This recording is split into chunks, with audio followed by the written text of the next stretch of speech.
The Supreme Court today unanimously upholding a ban on TikTok, which is set to go into effect Sunday. The court wasn't swayed by TikTok's First Amendment claims, saying all the speech currently there could remain under a new owner. Congress passed the law banning the app unless it was sold to a non-Chinese entity due to national security concerns.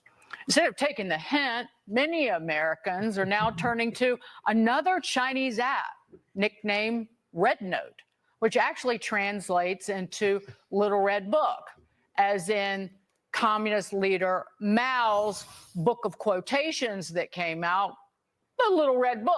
Surely nothing to worry about there. For more, let's bring in social media expert and CreatorGenius.com founder, Ari Jacob. Great to see you, Ari.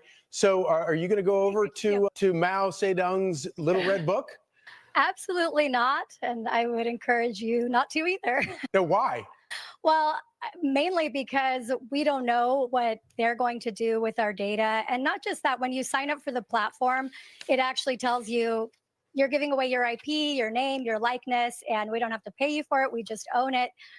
Additionally, what I think people are worried about with TikTok is that someone over there can pull the lever up or down, what kind of information can be manipulated on those apps. But, I think that people really need to understand why in heaven's name would anybody do this, right? And that's because people are so angry about the TikTok ban. Users are really frustrated because lawmakers don't seem to understand what makes TikTok unique. For example, Justice Alito compared TikTok to, is it an old T-shirt that you just can't let go of? And some people said, why don't you guys just build a new algorithm? And I think what people need to understand is that TikTok's algorithm is like a skyscraper. It's built on billions of interactions over time, and you can't just build it overnight. And unlike Instagram, it's not just for pretty popular people. It kind of gives anyone a chance to go viral. So as someone who focuses on short form video for American businesses, I understand why people are upset, but I'm still not going to that other app. But I talked to several people in the tech world and a couple more who are young. And I asked them, why are people going over to this communist app? And they said, as a screw you to the US government.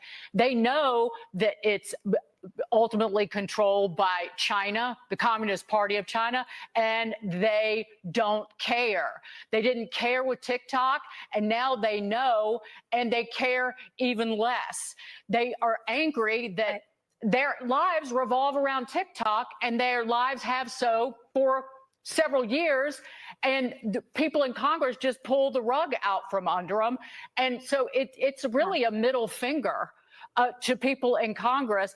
But by the way, somebody in the tech world told me that this algorithm that ByteDance holds so closely would be easy to replicate. You would just have to buy the users from TikTok and just hire some coders to replicate it. That's the thing, right? Is even if you rebuilt it and started from zero, when you're telling them to go to Instagram or go to a new app, it's like telling a valedictorian to transfer schools 2 weeks before graduation and start over as a freshman in another country where they don't speak the language. So as you can imagine, that frustration has led the Americans to download RedNote.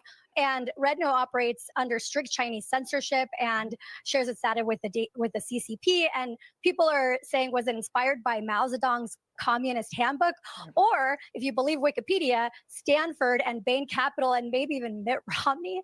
So this is getting so weird. But here's what I think the statement that some people are trying to make is that let's just say no one wants drug dealers in their neighborhood, right? But say you've got dealers who don't sell to kids, they don't use violence, and the police have a handle on how they operate. Well, then you throw those dealers in jail. What happens? Worse dealers move in, and suddenly you've got chaos. And that's kind of what these people are trying to create. Plus, some users think that the alternatives to TikTok in the US are just as bad. We already know that Twitter and Facebook manipulated algorithms to censor information at the request of the US government. But I still think that this rebellion could backfire. Again, they ask you to sign away your intellectual property and likeness. A bit dangerous. I'm not willing to give my likeness or IP to an app tied to the CCP where there's no hope of protecting my rights.